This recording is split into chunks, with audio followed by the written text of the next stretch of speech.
right, the technology of the weather watchers, as I'm trying to hide a prop. It's cold. So out on the island, we have 34, 35. That's Bruce on the North Shore. He is remembering the 1965 power outage. Remember that?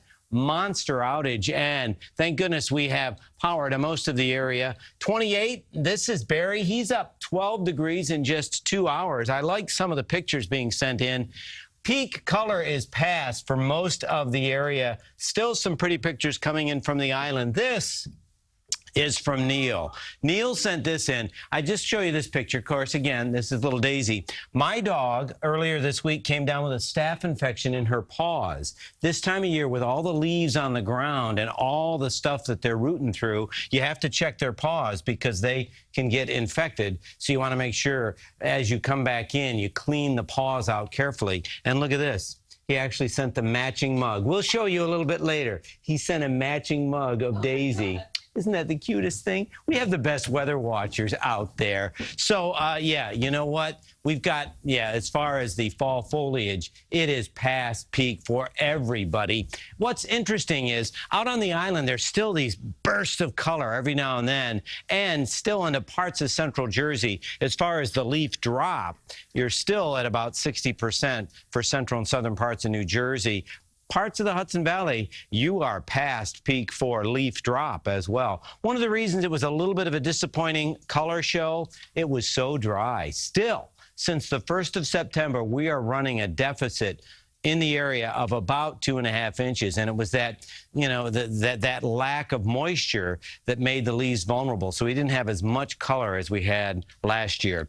Speaking of color, those skies are blue, 31, winds out of the northwest at 3. After a frozen start, we're going to see a chilly afternoon, a better Sunday, and a mild Monday. For Veterans Day, numbers are going to be maybe a degree or two above normal.